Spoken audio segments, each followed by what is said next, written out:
Bismillahirrahmanirrahim. Qala al-musannifu rahimahullah ta'ala wa nafa'ana iyyakum ulumahu wa nas'alullah min barakatihi. Kita masih bahas tentang nusus, ya. Saya ulang sedikit terkait dengan nusus di bahan sebelumnya, ya. Jadi kita tahu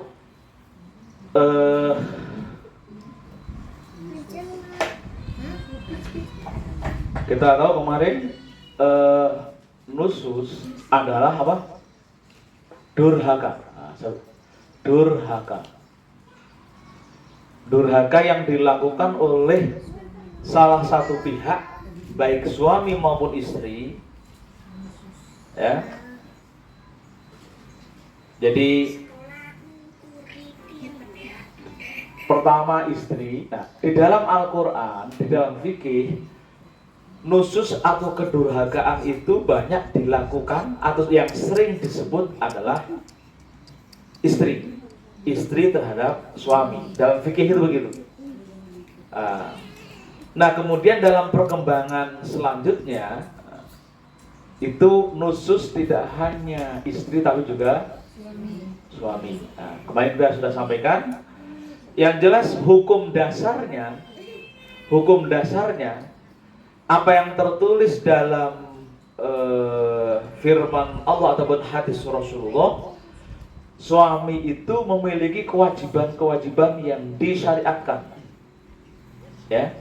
Misalkan di sini ada namanya menafkahi, kan gitu ya, memberikan nafkah lahir maupun batin, kemudian melindungi, kan itu ya, melindungi. Nah, ini adalah satu tugas yang diberikan kepada suami berdasarkan syariat. Pernah kan Rasulullah ditanya oleh sahabat, ma haqqu ahadina ila zaujah, apa hak-hak kita, apa hak-hak istri yang harus dilakukan oleh kita. Di para laki-laki pada masa Rasul itu bertanya pada Rasul, apa sih yang menjadi kewajiban? Kok kesannya perempuan pada saat itu terkesan selalu disalahkan, kan gitu ya. Dari dulu tuh begini dulu. Kenapa perempuan banyak disalahkan? Zaman dulu itu begini. Jadi kalau ada namanya perempuan itu sama dengan barang dulu. Sama dengan barang. Zaman dulu. Zaman sebelum Islam ada itu, perempuan sama dengan barang. Maka karena barang bisa dijual belikan. Karena bisa dijual belikan, maka kadang dipajang. Dipajang di pasar itu. Yang mau beli harga 1.000, 10.000, nah, ya, dipajang. Karena dianggap barang, sering diobral. Nah, lalu ketika Rasul datang, ya, ketika Rasulullah hadir dengan membawa syariat agama, maka perempuan itu dinaikkan. Yang tadinya barang menjadi dikembalikan posisinya sebagai manusia, meskipun masih terkesan nomor 2. Nomor 1 laki-laki, nomor 2. Tapi lumayan kan dapat nomor. Sebelumnya nggak ada nomornya. Kan gitu. Karena nggak ada nomornya, maka sering pokoknya kalau salah perempuan, dosa perempuan, masuk neraka perempuan, kan begitu. Disalahkan. Tapi kemudian Rasul datang, dinaikkan. Dapat nomor dia, meskipun nomor 2. Jadi maka kemudian syariat-syariat ada itu masih memposisikan perempuan sebagai nomor 2. Tapi Rasulullah bijak. Maka ketika tanya, kan zaman saat itu selalu memposisikan perempuan sebagai korban. Lalu sahabat-sahabat pada bertanya, loh terus suami ngapain? Nah, gitu. Kok selalu perempuan harus begini, begitu? Kalau nggak begini, durhaka, kan gitu ya. Lalu kemudian Rasul menjelaskan pelan-pelan. Sebab kalau misalkan Rasul langsung menjelaskan dengan gambaran hak yang berat, nanti bisa Islam tidak laku. Tapi hebatnya Rasulullah pelan-pelan. Pokoknya kalau kamu makan, istri kamu harus makan.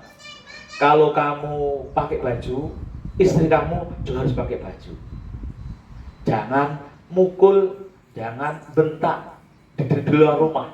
Kalau mau mukul, mau memberikan pelajaran di dalam kamar saja. Jangan sampai ada yang tahu. Mulai begitu, masih diperbolehkan mukul, tapi jangan terlihat. Kan begitu? Jangan terlihat. Itu yang diajarkan. Maka ini kemudian menjadi syariat kita, bahwasanya kewajiban seorang laki-laki, seorang suami minimal kan gini ya, bertanggung jawab, memberikan nafkah, memberikan perlindungan pada istrinya. Nah, ini kewajiban dasarnya. Nah, sekarang kemudian ketika seorang suami misalkan tidak menafkahi, tidak melindungi, ini yang kemudian disebut nusus suami. Dalam Al-Quran disebut i'rab. Kalau kedurhakaan istri pada suami disebut nusus, kalau suami terhadap istri disebut i'rab. Tapi dalam fikih Indonesia tetap itu disebut nusus suami. Jadi i'rab.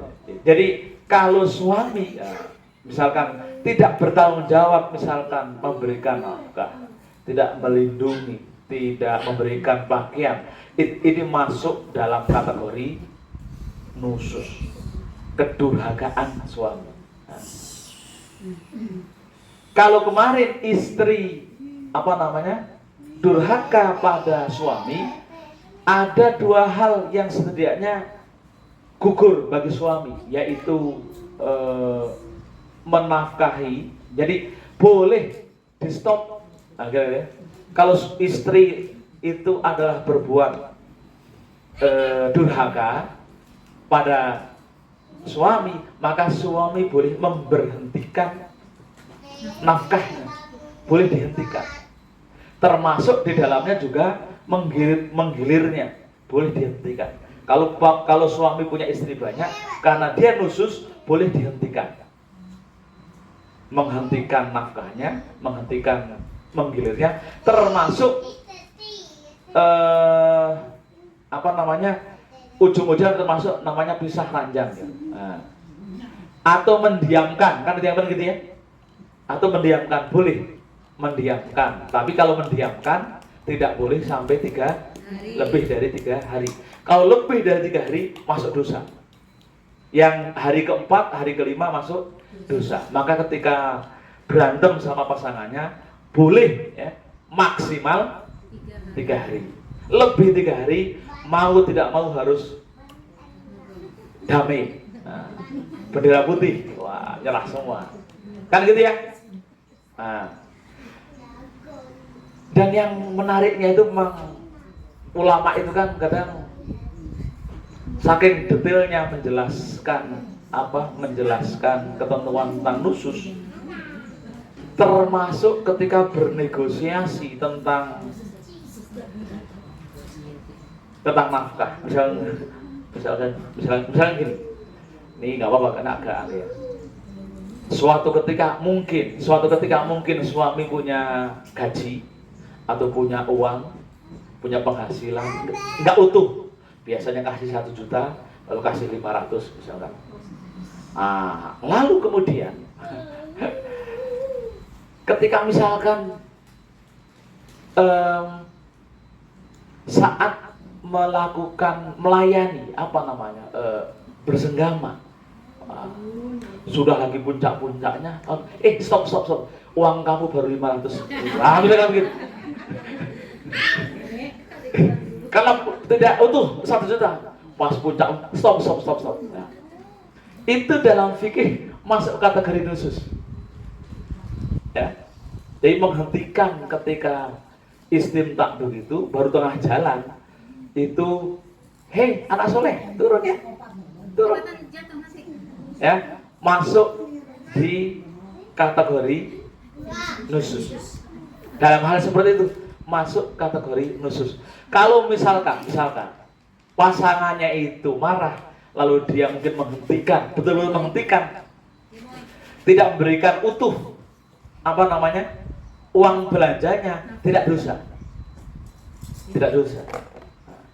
Itu tuh konsekuensi hukumnya. Tapi kalau nggak ada apa-apa, nggak menafkahi, suami dosa. Kan gitu. Misalkan ya, suami Anda itu kok sehat-sehat, lalu lepas tidak menafkahi, ini disebut nusus, durhaka. Maka suami yang tidak menafkahi seperti ini dosa sepanjang dia menjadi suami. Makanya kenapa gitu? Sampai begitu beratnya seorang suami laki-laki ketika dia menyatakan diri rela menjadi suami, dia punya tanggung jawab seperti ini, termasuk melindunginya. Maka Rasul sampai mengatakan, kan gitu ya, lau kuntu amiron ayyasjuda ahadan la amartul mar'ah ayyasjuda li zawjiha. Kan itu. Sekiranya ada perintah seseorang untuk bersujud sesama manusia, maka akan aku perintahkan suami bersujud pada istri bersujud pada suami. Iya. Jadi karena ini betapa tanggung jawab suami itu besar. Nah, orang itu kadang begini suka melupakan, ini ngambil hadisnya. Tuh di hadis aja istri suruh sujud, tapi ini nggak dilakukan. Kan gitu kan? Ini nggak adil namanya. Ini dulu dipenuhi, kan gitu ya. Baru tanggung jawabnya dipenuhi, baru hadis itu. Karena begini, suami yang tanggung jawab, kan misalkan karena saking bahagia suami mesti yang memikirkan, membelikan istri cincin. Kan nggak mungkin istri memikirkan suaminya beli cincin. Kemana-mana itu ya kalau berpikir perhiasan, kan mesti suami memikirkan agar istrinya punya anting, punya kalung, kan punya gelang, kan begitu ya? Kan gitu. itu karena kelewat baik gitu, orang baik gitu. Nah, jadi ini hukum dasarnya ya, hukum dasarnya. Nah sekarang bagaimana kemudian kalau kita melihat di lingkungan kita itu banyak perempuan mandiri. Nah mandiri ya, jadi kalau sudah kan gini ini sebelum ke nusus ya, kalau sudah misalkan suami menafkahi lalu istri ternyata mandiri, maka hukumnya ini adalah penghasilannya itu menjadi milik istri. Milik istri hukumnya. Nah, bagaimana kalau kemudian suami ngambil ini, nama masuk dalam nusus, merampas. Karena ini bukan haknya. Ya. Karena bukan haknya. Ini adalah milik istri. Nah, coba kita itu kan sangat baik. Sudah ini lalu diberikan ke suami, dan ke anak kan, karena baiknya perempuan Indonesia dan perempuan sini. Ini sangat baiknya. Tapi ingat, kalau sudah memutuskan kayak gini, biar berkah harus ikhlas. Biar berkah. Kalau masih gerundel ketika ada, aduh bapak ini nggak kerja mintain rokok saya, misalkan gitu. Nah, kalau diniatkan ini ya, jadi biar berkah. Karena kalau dia udah melakukan seperti ini, mencari uang untuk dia sendiri misalkan, lalu tidak ikhlas, maka khawatirnya tidak berkah. Kalau tidak berkah itu macam-macam. Kalau tidak berkah itu gini, ujungnya itu bisa jadi gara-gara istri kemudian mendapatkan penghasilan, maka dapat memicu pertengkaran. Karena istri dapat penghasilan lebih banyak atau lebih tinggi atau lebih besar, maka bisa memicu pertengkaran. Kalau ini seperti ini namanya tidak berkah. Tidak berkahnya itu di situ. Terjadi pertengkaran, konflik terus, hidup dalam satu rumah kayak di neraka, kan begitu. Nah, misalnya begitu. Ya. Jadi ini perlu di sini ngobrol, disampaikan biar berkah ya diikhlaskan. Tapi yang jelas secara hukum dasar ini ketika suami misalkan tidak melakukan tugasnya itu nusus, kedurhakaan suami terhadap istri. Karena syariatnya laki-laki harus wajib mencari nafkah untuk istri dan anak-anaknya. Itu hukum dasarnya. Maka sebaik kalau kemudian dalam konteks hukum modern kan kemudian berbagi. Karena suami keluar, maka istri di dalam jagain anak, jagain rumah, jagain kehormatannya, kan gitu ya. Nah, kan gitu, sama-sama bertugas, berbagi ya. Dalam konteks hukum modern kan kemudian berbagi. Nah, ada 11 kategori, ada 11 hal yang termasuk disebut sebagai kedurhakaan suami pada istri atau akhlak suami pada istri. Ada 11 hal. Selain misalkan masalah nafkah, perbuatan zalim suami pada istri itu termasuk nusus juga. Jadi kalau suami semena-mena menampar, mencaci maki, keluar kata-kata kasar, itu juga nusus. Kata-kata kasar, dasar, emak-emak, itu masuk nusus. Caci maki, celaan, apalagi sampai kemudian memukul dengan sewenang-wenang, ini juga masuk nusus. Memukul, berkata-kata kasar. Ada juga yang sering serta-merta tanpa alasan, mungkin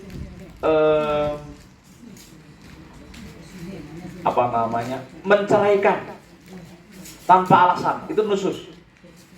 Kalau ini sudah misalkan suami bilang, kamu pulang ke rumah, wah, itu masuk nusus. Tanpa alasan ya, kalau tanpa alasan. Kalau ada alasan kan nanti masuk ke pengadilan, atau mengajukan cerai kan begitu. Mentalak seorang-orangan. Ya, jadi termasuk di dalamnya ngambil maharnya lagi. Pas kawin kan, saya bayar dengan mahar sekian. Setelah jadi diambil lagi tanpa keridhaan istrinya. Itu juga nusus, mengambil mahar. Itu masuk nusus tanpa keridhaan, karena mahar itu sudah hak istri. Nah, jadi beberapa hal yang menjadi perhatian kita semua. Hal-hal yang ini kecil tadi masuk nusus. Nah, sekarang kalau sudah terjadi nusus, apa yang akan terjadi? Apa yang harus dilakukan? Kemarin saya sampaikan, ketika itu nusus atau kedurhakaan suami terhadap istri, ada 3 langkah. Yang paling pertama yang harus dilakukan adalah mengingatkan, saling menasihati, mengingatkan kalau ini adalah salah. Nanti yang paling, lalu setelah mengingatkan itu adalah, jadi pertama adalah nasihat, ini penyelesaiannya ya. Yang kedua itu adalah pisah ranjang atau diamkan, tapi dengan syarat sampai maksimal 3 hari. Nah, kalau sulit dikendalikan, sulit diperbaiki, apalagi kalau diteruskan kemudian menjadikan perempuan itu tersiksa, maka boleh melakukan pelepasan. Namanya hulu. Hulu itu adalah cerai, gugat cerai kalau dalam bahasa Indonesia. Kalau dalam bahasa Arab itu namanya cerai dengan tebusan. Istri yang mengajukan cerai boleh. Kita terzolimi, atau kita istri masa terzolimi nggak kuat, daripada nanti tersiksa sepanjang hayat, maka boleh mengajukan cerai, khulu. Nah, di dalam hukum Indonesia ada dua definisi apa cerai yang bisa dilakukan oleh perempuan. Pertama namanya gugat cerai. Gugat cerai itu nanti masuk ke pengadilan mengajukan permohonan cerai. Nah, di gugat cerai ini nanti suami atau laki-laki itu bisa meminta tebusan, bisa tidak. Tebusan gini, kalau kamu mau minta cerai, saya akan ceraikan, tapi maharnya kembalikan dong. Nah, gitu. Itu boleh gugat cerai. Kalaupun nggak minta juga nggak masalah.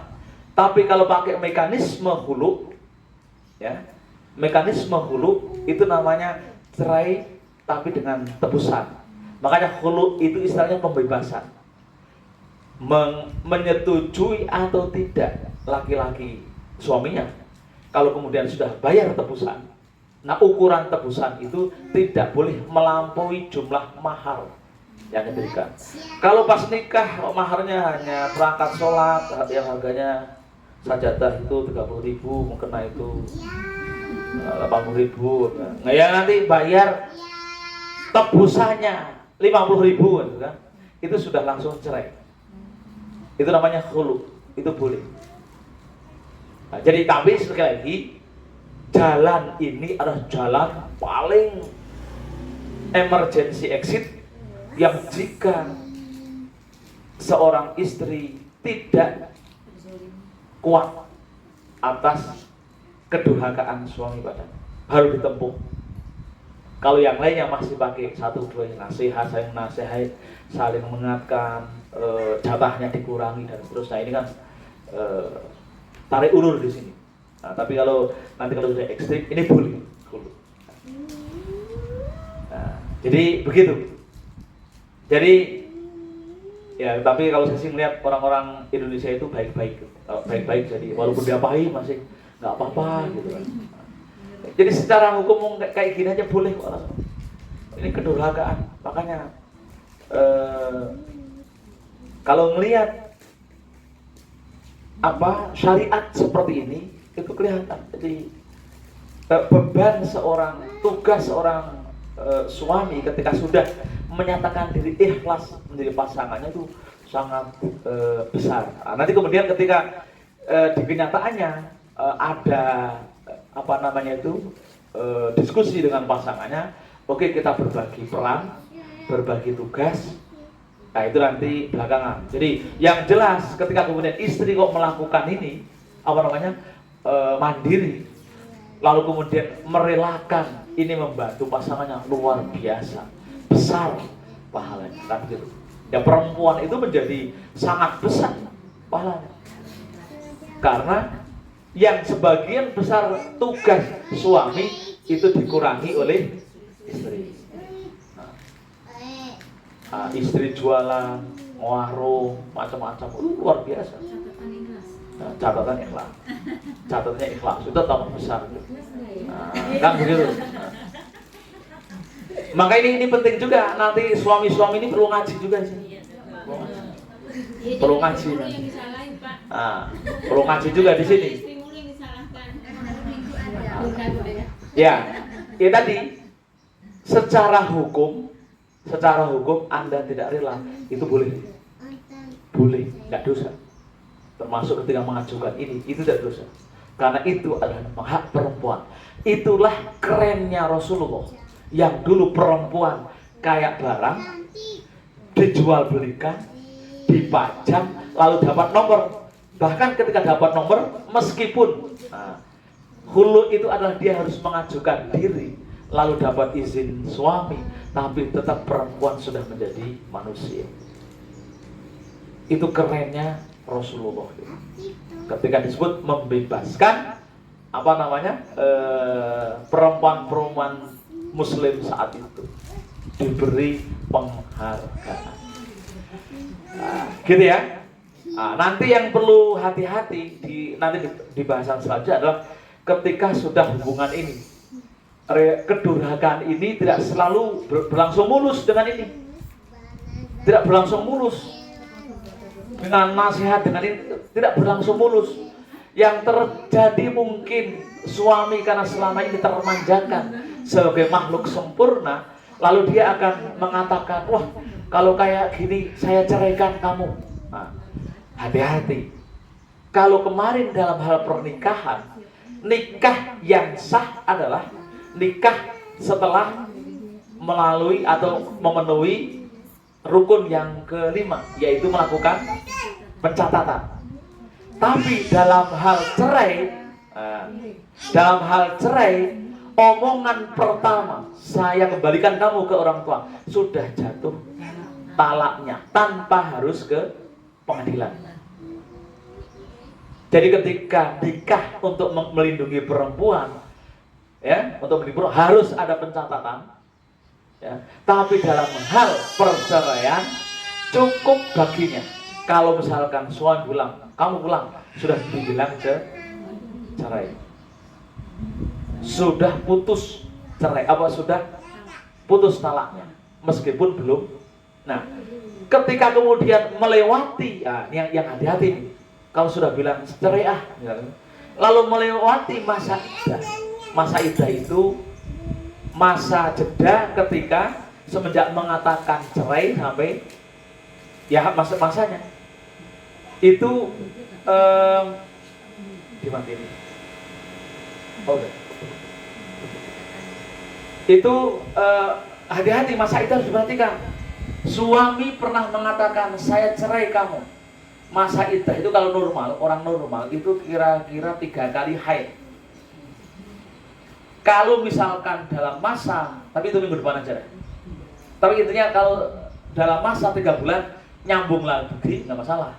Ketemu lagi. Tapi kalau di luar itu nyambung lagi, lebih dari 3 bulan atau 3 kali haid, nyambung lagi, tanpa nikah lagi, masuk zina. Atau nanti itu minggu depan aja. Masalah itu harus diperhatikan, ya. Hati-hati, ini konsekuensi dari tadi. Jadi kalau misalkan suami sudah mengatakan cerai, talak dan seterusnya, ini nanti ada namanya masa iddah. Jadi yang penting sekarang kita pahami, perempuan dalam Islam memiliki kemuliaan, tingkat kemuliaan yang sangat keren.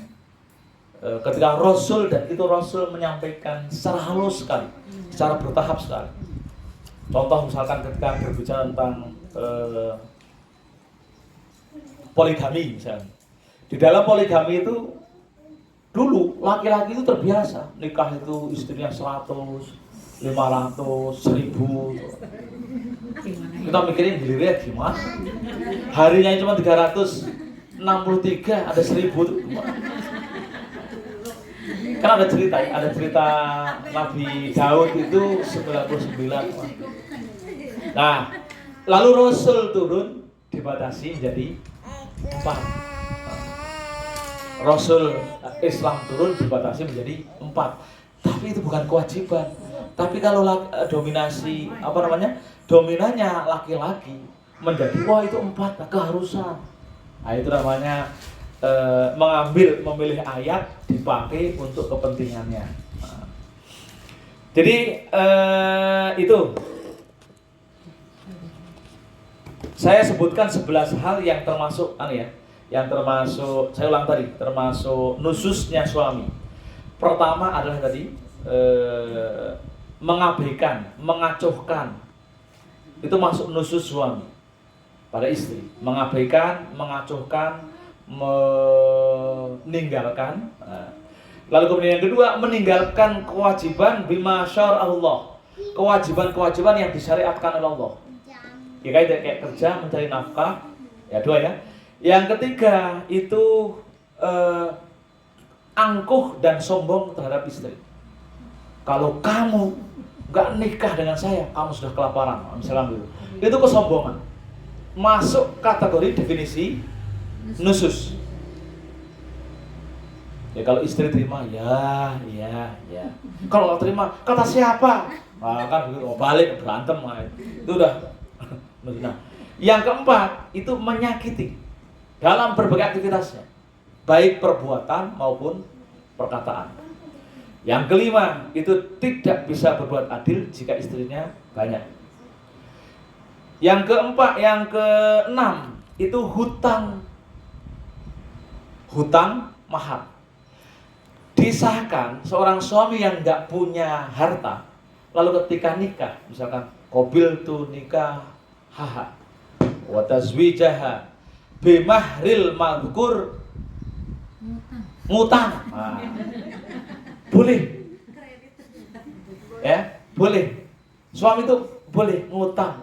Ini kok sampai bertahun-tahun maharnya nggak dilunasi, dia masuk nusus, masuk kezaliman. Nah, lalu yang ketujuh itu adalah ketika sudah ngasih mahar ditarik diminta lagi. Nah, itu. Lalu yang ke-8 mengusir istri dari rumah. Mengusir itu kan juga sebenarnya disebut cerai tapi masih siri, masih apa nih? Sama. Pergi sono. Itu sebenarnya kalau bahasa fikih bisa disebut cerai. Sudah jatuh talak sebenarnya. Nah, tapi kalau ngusir, kamu pergi. Ini bukan cerai ya, kamu ngusir. Nah, saya ngusir. Nah, itu kezaliman. Yang terakhir yang nomor 10 itu adalah li'an. Li'an itu menuduh zina.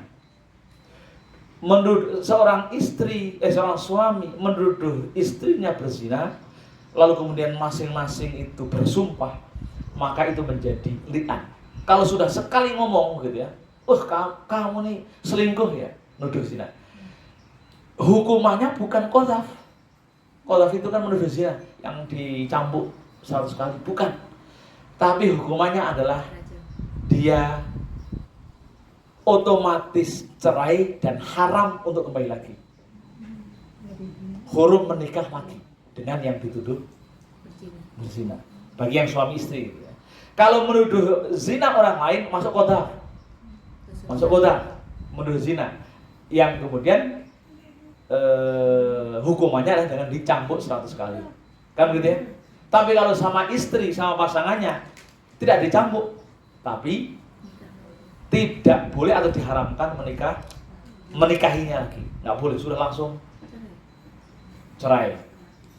Maka hati-hati juga. Maka nanti pentingnya juga nih suami ngaji, nanti mungkin akan saya sampaikan di yang minggu pagi. Biar seimbang kan? Iya, kalau yang ngaji kalau nanti kan ini pakai video, share video. Pak, dengerin videonya ini ya. Nanti saya naikkan ke video ini. Ya. Dengerin habis ngaji hari Sabtu. Gitu ya. Cukup sampai sini. Ada yang mau didiskusikan? Silakan. Pak, kalau mengucapkan seperti tadi, saya pulangkan ke rumah orang tua tapi dalam keadaan tidak sadar bagaimana? Karena emosi. Emosi. Sepertinya Laki emosi, laki tensinya tinggi. enggak, tapi waktu ditanya dia bilang nggak ngomong apa-apa. Oh iya. Lupa. Nah, itu yang disebut dengan saya sebut menyampaikan talak tapi tidak dengan sengaja. Nah, nanti tergantung buktinya ya.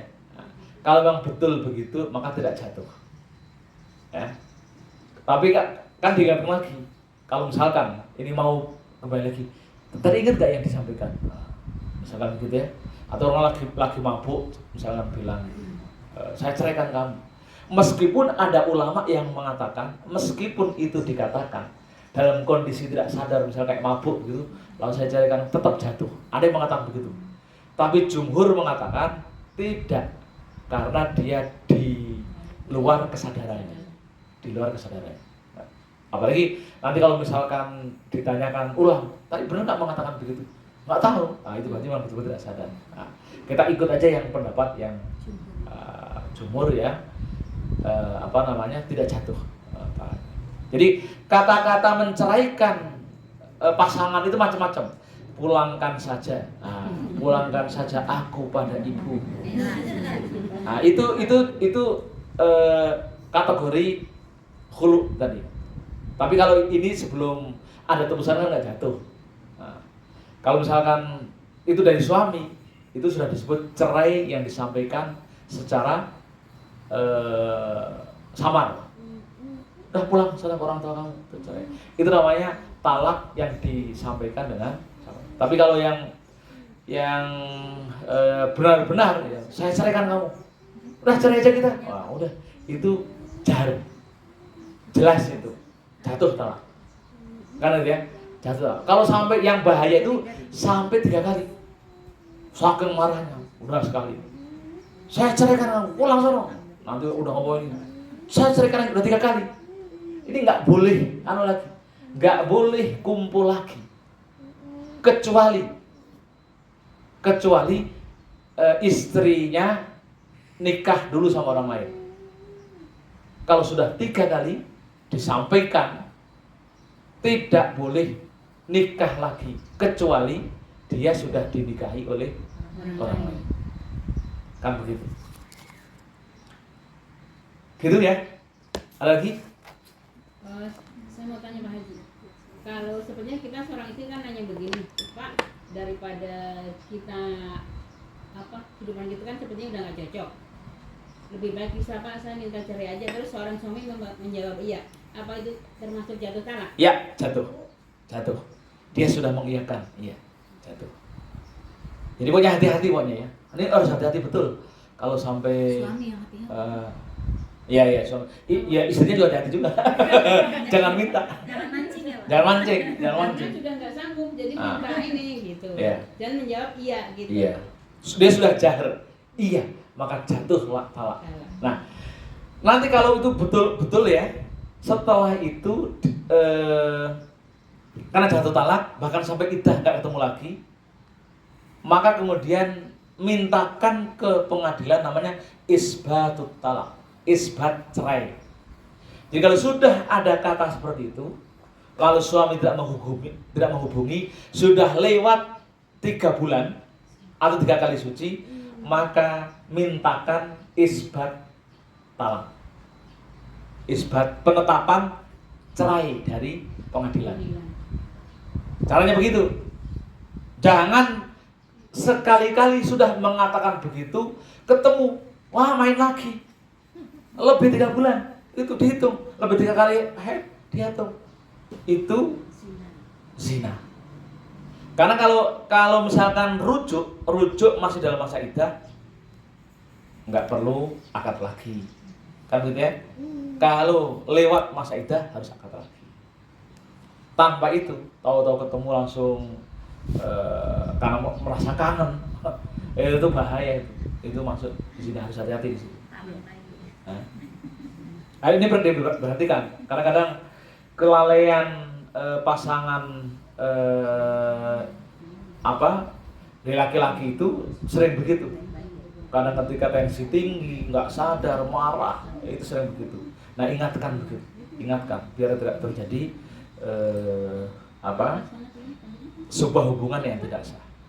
Jadi kalau ini mau nanya, kalau misalnya dari pengucapan itu jatuh talak 1, itu tidak boleh lebih dari masa iddah. Kalau maksudnya kalau misalnya ketika baru 1 bulan tapi suami minta balik lagi, berhubungan lagi, itu boleh. Boleh. Tapi kalau sudah 3 bulan harus nikah kembali. Iya. Kalau akad lagi, bahasanya akad lagi. Jadi kalau masih dalam masa iddah dan itu cerai 1 yang 2 ya, baru talak 1 atau talak 2, itu bisa langsung balik. Dan ketika balik, kalau ketentuan syariatnya itu adalah harus juga menghadirkan saksi. Aku balik nih, saksi ya, saksi RT macam-macam kan, saksi, udah sah. Hanya ngomong begitu cukup. Tapi kalau sudah lewati masa iddah, akad baru. daftar baru lagi. Kan begitu. Ya kalau surat-suratnya belum diurus ya dia akad pakai anu saja, akad pakai apa namanya? Yang kayak siri begitu. Itu boleh. Ya. Tapi kalau mau perlindungan, kalau kelihatan suaminya susah diperbaiki, lebih baik langsung urus isbat cerai. Kenapa? Nanti akan mempermainkan. Anu lagi, berantem lagi. Itu kalau sudah masuk yang kedua kali, yang ketiganya nggak boleh lagi. Kalau sudah talak yang ketiga, mau gabung lagi, harus sudah nikah dengan orang lain. Itu untuk perlindungan, biar tidak dimainkan atau didolimi. Kan ini ya? Jadi itu tuh sampai 3 hitungannya. Jadi prosesnya begitu. Maka hati-hati seorang suami ketika sampaikan nanti kalau dia ngomong 1 Pak, 1. Nah, 1 ingat. Sudah 1 nih. 1 nih, ingat. Maka gitu. Nanti 2 Pak. Awas, 1 lagi kita nggak boleh ketemu. Begitu, ingat ini. Karena kalau ini sudah 3, kok kemudian kita nggak tahu itu, maka hubungan Anda sebagai suami istri masuk zina. Coba bayangin, kalau nggak pakai ilmu, kita akan zina terus banyak. Kelihatan suami istri, tapi secara prosedur, secara hukum dia zina. Hati-hati. Gitu ya. Pokoknya hitungnya 3. Nanti kita tuntaskan yang ini iddah, harus tahu nanti minggu depan bagaimana juga sampai ketika memproses ke pengadilan itu seperti apa. Jadi kita gabungkan antara pesan kitab dengan pesan pengadilan. Karena di pengadilan kita punya hukum, ini kita punya hukum Islam yang sudah menjadi hukum negara. Ngambilnya dari kitab ini, diambil, diolah sama ulama-ulama sama kiai-kiai kita, diambil, kitabnya tebel-tebel. Saya yang dijadikan rujukan, saya punya 4 kitab. Ada namanya Fathul Wahab, ada namanya Al-Tawibi, ada namanya dan lainnya. Diambil lalu dijadikan pasal-pasal di undang-undang. Makanya namanya Undang-Undang Perkawinan nomor 1 tahun 1974. Sudah jadi undang-undang. Jadi itu kajian Quran kita naikkan ke undang-undang. Maka negara kita itu sudah menggunakan syariat Islam dalam hal perkawinan. Makanya saya kemarin sebelumnya saya sebut tidak ada pernikahan versi negara dan versi agama, nggak ada. Agama sudah ditarik ke undang-undang itu. Nah, undang-undang perkawinan punya aturan penjelas, namanya kompilasi hukum Islam melalui peraturan Presiden nomor 1 tahun 91. Ini sudah syariat kita, jadi udah nggak pakai kitab ini, pakai undang-undang itu, kompilasi hukum Islam. Makanya kalau sudah kayak gitu, kita nikah harus versi Islam, itu ya negara. Nggak ada versi Islam yang liar, itu nggak ada. Itu bukan Islam. Nikah siri itu bukan Islam, karena bertentangan dengan syariat Islam.